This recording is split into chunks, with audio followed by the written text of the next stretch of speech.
by talking about Manchester United, obviously in action in the Champions League today. They have to beat Bayern. They have to hope the Galatasaray and Copenhagen draw their game if they are to progress to the next round. So obviously there's a lot of pressure, a lot of talk about them at the moment. And I want to start with you here, Mark, because if they do not get through in the Champions League, what are the chances that Erik ten Hag will be fired? I don't think it'll be on the back of losing the Champions League game or getting knocked out of the Champions League. I think the situation at United right now is that everything is in limbo until the ownership situation, or the less the ownership, more a case of the management above Ten Hag changes, because we know that Sir Jim Ratcliffe and his team are going to come in at some point very soon. I think that is when the clock starts ticking on Ten Hag, because as it stands right now, there's nobody there to dismiss him, because the Glazers aren't going to do it right now, because they've got more interest in the situation of changing the emphasis of the structure beneath them. So it will all depend on Sir Jim Ratcliffe coming in. And I would guess that with this season pretty much a write-off, I think United are going to struggle to get into the Champions League spaces. It might be a case of let's get to the summer and then make a cold-hearted judgment on Ten Hag by then, and even maybe give Ten Hag the opportunity to lose his job, in the sense that if he doesn't get into the Champions League, then it's easy for the new regime to say, right, you've failed to get us into the Champions League, you've taken the team backwards, it's time to move on. Mid-season, with no obvious options to come and replace him, I think it's going to be difficult for Ten Hag to go, unless results get really, really bad. I think Ten Hag stays until the summer for a variety of reasons, not because he's doing a good job, because of the situation whereby there's a bit of a void up above him and there's no real obvious candidate to come and replace him until the end of the season. Where do you stand on that, Janusz? To me, it's a bigger problem. I mean, it's almost like crossing the Rubicon. That's where they are in those next two games, right? More of an existential question about Manchester United in general. But I'm with Mark because there's always that hope that when Sir Jim Ratcliffe comes in, maybe there's going to be some deeper changes that are going to go over the years. Because let's be honest here. I mean, we're looking at Manchester United, that we're talking about how massive of a club that is. But this rebuild, it seems to be taken now for what, 12, 13 years since Sir Alex Ferguson has left. You look at Arsenal, who had a similar situation with Arsene Wenger, and they're coming back in a short period of time. We'll probably get to Chelsea, but I feel that Chelsea are going to get there before that. Maybe, who knows? So my issues here that, I'm looking at Manchester United team that at the moment is it feels like a retirement club rather than anything else. So he'll stick around, but I think today, what happens when Harry Kane comes in and scores a couple, which I believe he may, and then you lose to Liverpool. But I'll go with Mark because he's probably right. Who's going to pull the trigger? Oh, Janusz, where's that spirit of Eintracht Frankfurt that maybe Manchester United could have against Bayern Munich? Well, I knew you were going to go about, Bayern Munich maybe aren't at their best, but I look at that squad, right? Look at the team of Bayern Munich. Look at the player in every position, and look at Manchester United. I don't think it's even close. So, I mean, there may be in a bad way, Bayern Munich, but if you're going to get them going, you'd feel that, okay, with the sort of players that Bayern Munich have, it's much, much easier, much closer to get the ship right than it is with Manchester United. Because no matter where you look, you don't see one world-class player. You really don't. And, Bruno, I don't want to start this going here, but, okay, he seems like one, but he doesn't act like one. Ryan, you've actually written about the terrible times at Manchester United as your latest article. What are the main points that you've picked out there? Yeah, I just tried to sort of list the reasons for why the team is so terrible, basically, because I think with Manchester United, right, like on the one hand, there are underperforming players, there are injuries, there are questions over Ten Hag. All of the decisions he's making this year, there's questions over who they're signing. And on the other hand, like this is just the same pattern that's been persisting for 10 years, right? Where it's since Sir Alex Ferguson left, they'll finish second or third, then they'll finish sixth or seventh, and then they'll bring in a new coach, and then all of a sudden they'll finish third or fourth, and it'll feel like a success, even though like third or fourth place isn't successful for Manchester United. Like it shouldn't be, given how much money the team has, but because the team has underperformed so badly and they have this volatile kind of up and down, performance level from season to season, you kind of convince yourself that, they finished in third. Like this is progress for a team that has more money than all but 2 teams on planet Earth. So yeah, I tried to list out the reasons, and I think, you know, it all comes back to ownership ultimately, as we're talking about, because ownership, the Glazers are the only people that have been at Manchester United since Sir Alex Ferguson left. Everyone else has cycled in and out, and all the same stuff continues happening. But at the same time, I think that there's specific reasons for why the team currently is. They have the worst goal differential they've had since Sir Alex Ferguson left through 16 games. So there's a pretty good argument that this is actually the worst that they've been at any point.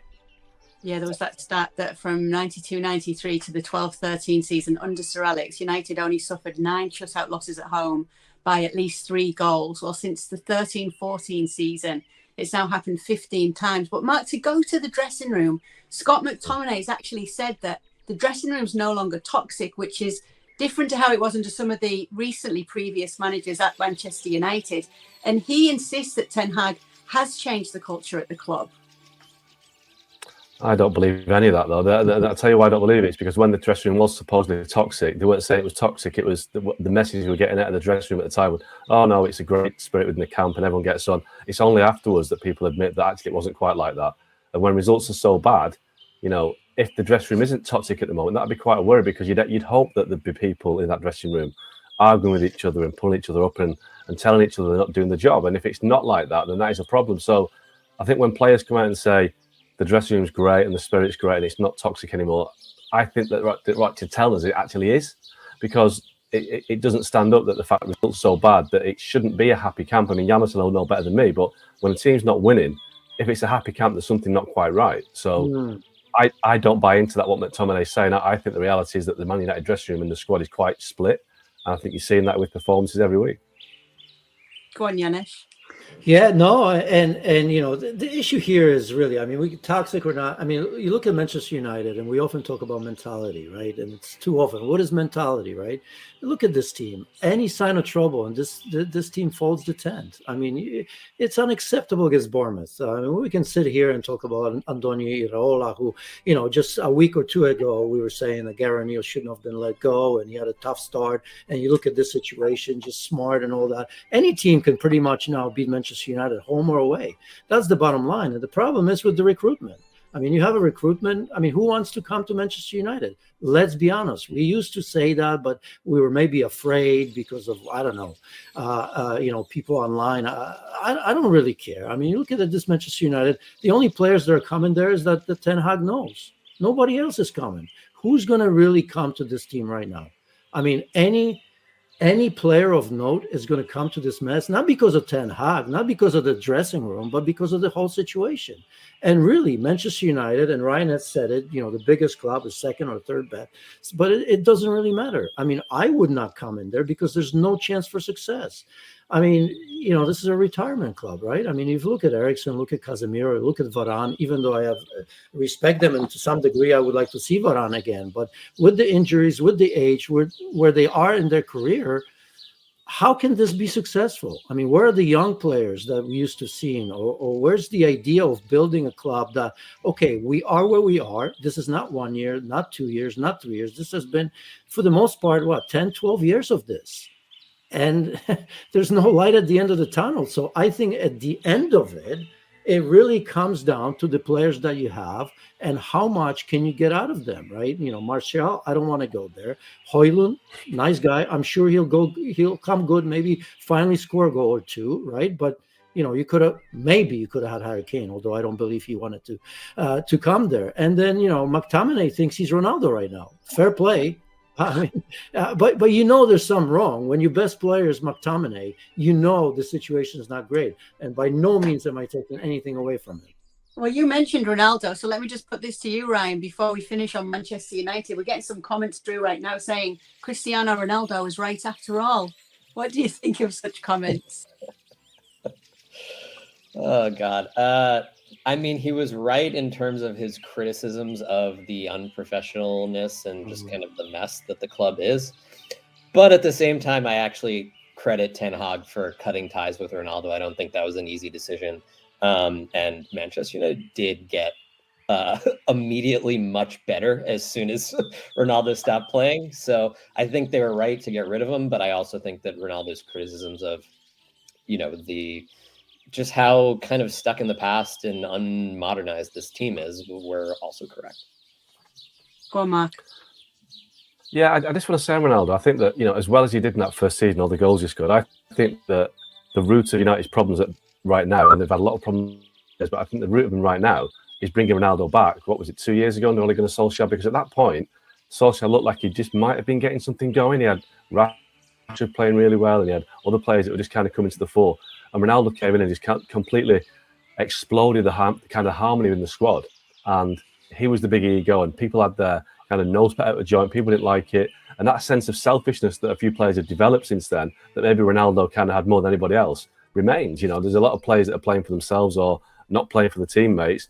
And I think that stems from the kind of the earthquake we had when Ronaldo came back, and it was almost like every player for himself. And that mentality has stayed, and Ten Hag hasn't been able to eradicate that. He hasn't got the personality or the credibility amongst the squad to get rid of that. So what United need right now is a kind of complete reset.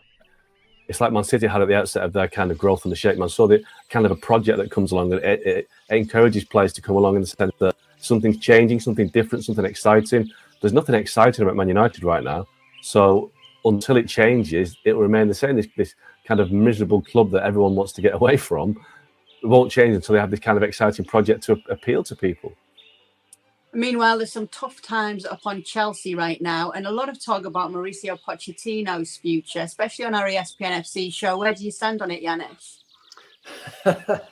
Yeah, it's been a mess. Speaking of recruitment, right? We were just talking about Manchester United, and you look at Chelsea. Where do I stand? I mean, it's a process. I actually, you think I'm crazy, but I think it's going to come good. At least there's an idea. And although it's not going to come good this year, I think it was calculated risk. And maybe the only reason that I'm skeptical a little bit is that they didn't take care of the biggest problem, which is obviously scoring for them. But I think if I look at the players that are out, I do believe that Christopher Nkunku, when he comes back, he's going to help the team. I think that, the likes of Ben Chilwell, Wesley Fofana, those are big losses. When you look at as young as the team was, you look at some of the key players that haven't come good just yet. So pressure on Pochettino, because I do think that he should have a little bit of an identity, but I think this was built in to some degree with everything that has happened to Chelsea over the years.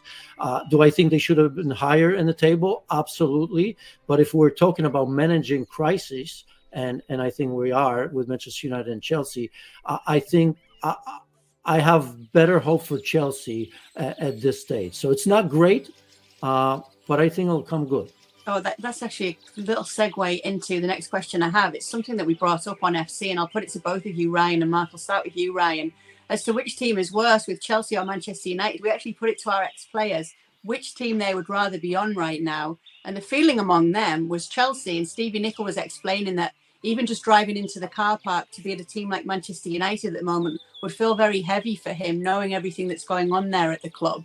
But which team do you think's worse, Chelsea or Manchester United?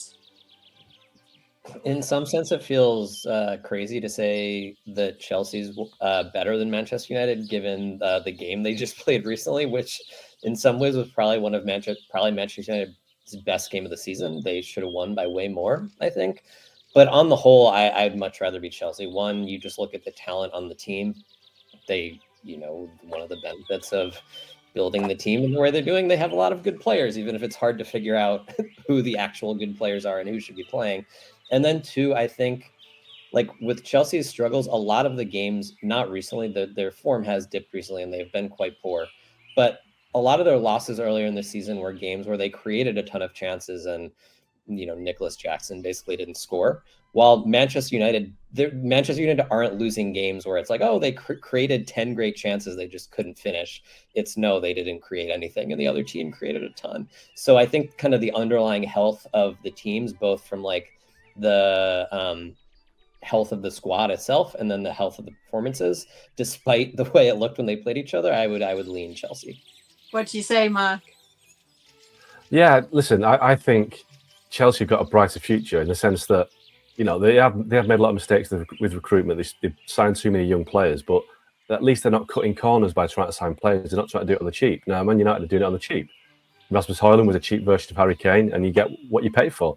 Chelsea aren't signing players like Sofian Amrabat that are, you know, loan signings that are just there to do a patch-up job. So Man United are signing patch-up players and players that they think will do a job but not sure of. I think Chelsea at least are showing some ambition. And when it all settles down at Chelsea, they have got some very good players there that will find their feet eventually if they can drop in a couple of experienced players. At United right now, they're just in this kind of this terminal decline. And, you know, I think somebody made the point recently, an ex-player, that everything about United looks really down. You know, even the manager doesn't smile, and he's the guy that's meant to lead and kind of motivate people. And he looks the most miserable man on the planet right now. He never smiles. So if that's your boss and you're a player and you're looking to him for guidance, you're thinking, mate, come on, just, you know, lighten up a little bit and bring some levity to this. And it's really, really downbeat at United right now. So I think Chelsea haven't got those problems. Chelsea's problems are different. And I think long term, I think, or even medium term, I think Chelsea are a better bet. Let me go around the table. I'll start with you then, Mark. We've got Chelsea will finish this season in the Premier League. So they're 12th now. I think it's 14 points off the top 4. What position do you think they finish in? I mean, they're 8 points behind United. So I think that United will just finish above Chelsea, but I think United maybe finish 6th and Chelsea finish 7th. But I think Chelsea will close the gap. But it's a very big gap to the top 4. I don't see them closing that gap at all. Janusz? Yeah, nowhere near top 4, but I think they will be close to Manchester United. The 8 points is not insignificant with all the issues that United have. It's still 8 points, but I think when Chelsea starts recovering players, you're going to see an uptick because that's a big thing. We often say, well, it's an excuse. I think when I look at Chelsea, that's a bigger problem for them than for many other teams in the table. Ryan? I think they're going to finish like 8th or 9th. That doesn't mean I think they'll win more than the 8th or 9th most points for the rest of the year. They just have built such a big hole. And then, you know, Brighton, Aston Villa, Newcastle, Tottenham, you have all those teams ahead of them that are going to be hard to catch as well. So I could see them catching United, but I don't know if I see them going much higher than 8th or 9th. So let's get to some of the chasing pack in the title race. Obviously, City defending champions, but right now the table is not looking how many may have expected it to look at this stage of the season, at the beginning of the season. So we want to talk on a more positive note here, Janusz, about Arsenal and Liverpool. We've actually stressed here that these are the 2 biggest challenges to Manchester City this season. But who's the front runner of the 2 of them, given the way City have been playing this season as well? And is City still the front runner for you in the title race this weekend? Yeah, absolutely. I'm not changing that. I think if you look at Manchester City, obviously they're going through some issues right now. And the biggest one, I think Pep Guardiola won't worry too much about going forward, is defensively. As we've said before, and City has won so many trophies just as much because of the defensive game as the attacking game. They've been superb, and that's something that's missing. And they've been conceding goals left and right. I don't think even Pep Guardiola right now knows who the best back 4 or 3, however he decides to play. So once he gets that figured out, and I think he will, Manchester City will continue, in my view, to be the overwhelming, still, in my opinion, winners. If I had to pick between Liverpool and Arsenal, you know, that's not an easy choice for me. I think Liverpool are surprisingly up there. I think Jurgen Klopp would be the first one to admit to that. I worry a little bit about Mo Salah leaving for African Cup of Nations as well, and how that's going to work. The midfield still work in progress, and then some. Defensively, not absolutely sound. So at this moment, I think Arsenal are a little bit better off if I look at the whole squad and the consistency than Liverpool.